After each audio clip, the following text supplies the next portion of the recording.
Continuando, esse é o nosso cérebro, certo? E essa parte vermelha que está com a setinha é o chamado córtex pré-frontal, certo?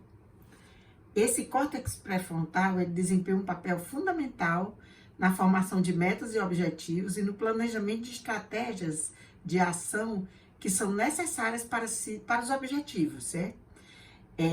Essa área também, ela seleciona quais são as habilidades cognitivas que são necessárias para a implementação de planos, ela coordena essas habilidades e as aplica em uma ordem correta, né?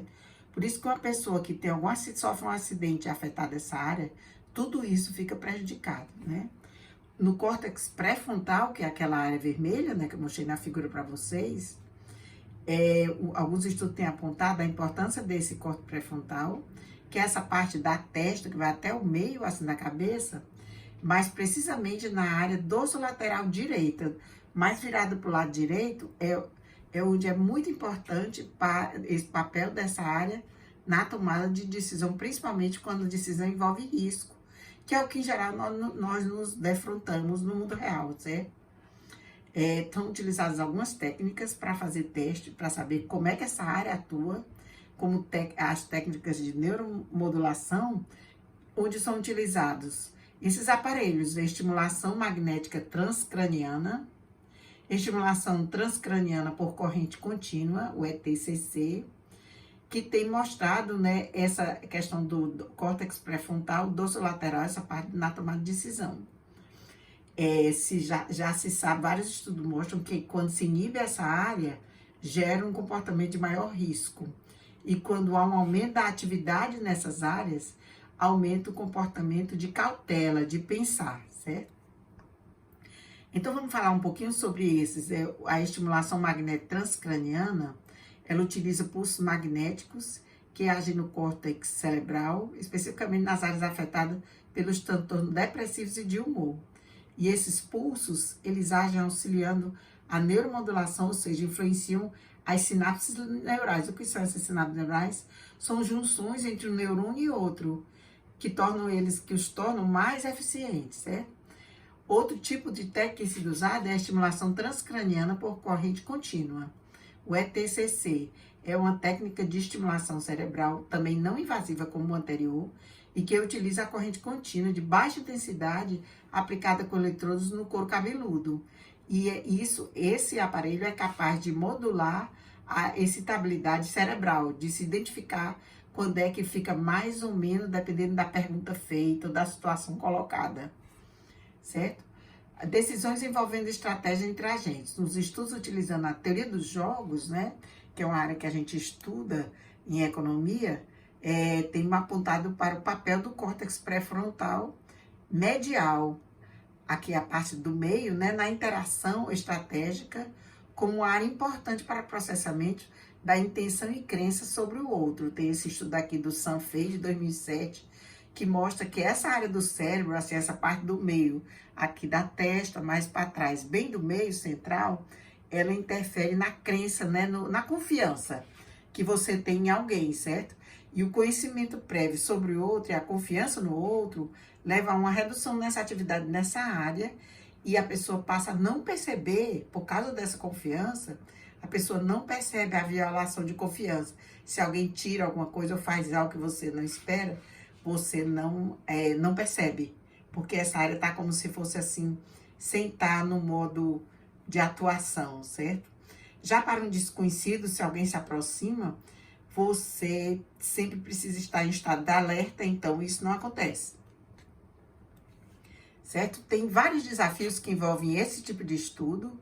Primeiro, você teria que identificar qual é a tarefa cognitiva que você vai propor, tipo a pergunta que você vai fazer para que a pessoa, que seja, né, o que está sendo pesquisado, tome uma decisão.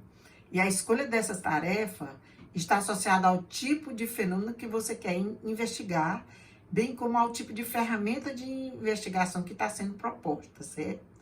No item 2, um outro item, né, que a gente colocou como item 2, você deve, para fazer um estudo desse, identificar quais são os processos cerebrais, quais são as áreas cerebrais envolvidas quando a pessoa toma uma decisão. E isso é complexo, principalmente para nós, da economia opressor das outras áreas de ciências sociais aplicadas, né?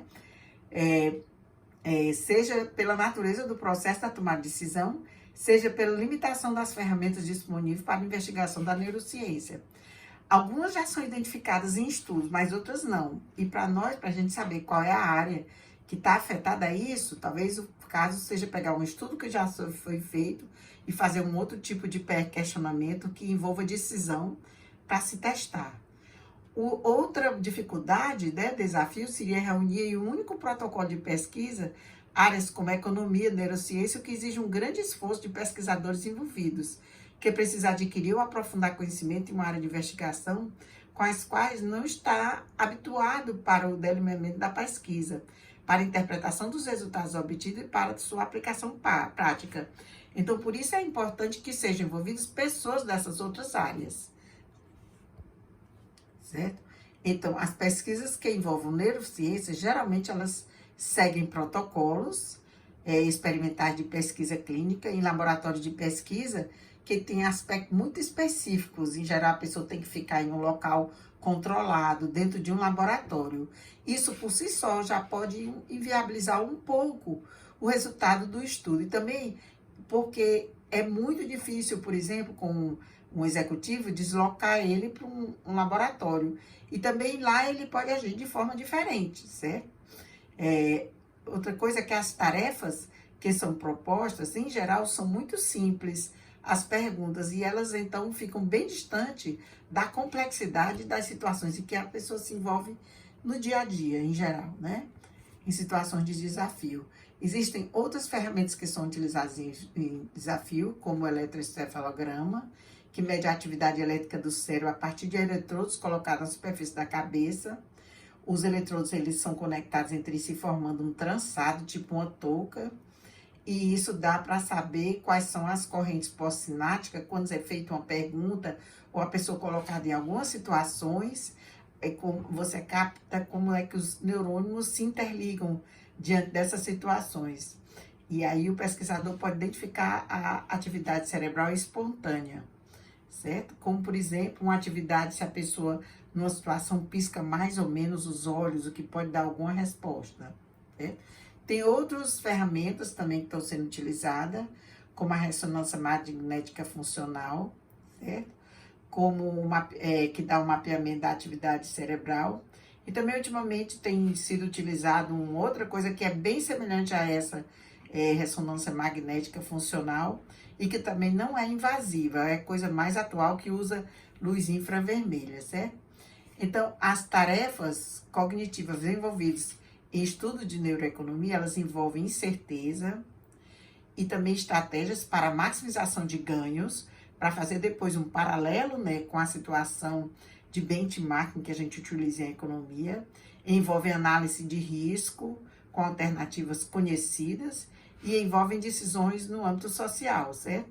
Em geral, as pessoas utilizam para fazer essas perguntas alguma coisa, tarefas para a pessoa fazer relacionadas à classificação probabilística, a probabilidade da pessoa aceitar isso ou aquilo, tarefas que envolvam risco, ganho, né? Se você ganhar isso, eu lhe der tal coisa. Outra coisa é coisa relacionada à alocação, comportamento em geral de investimento, né? Envolvendo investidores. Em geral, envolvem também essas perguntas. Se você fizer isso, eu lhe dou recompensa para saber. Aí dá recompensa grande e pequena para saber como é que as pessoas agem, ou seja, ganhos e perdas, coisas assim, certo? Então, essa área tem já alguns estudos, vários estão sendo feitos, mas tem muita chance e oportunidade nessa área. Espero que vocês tenham gostado e um grande abraço para todos vocês.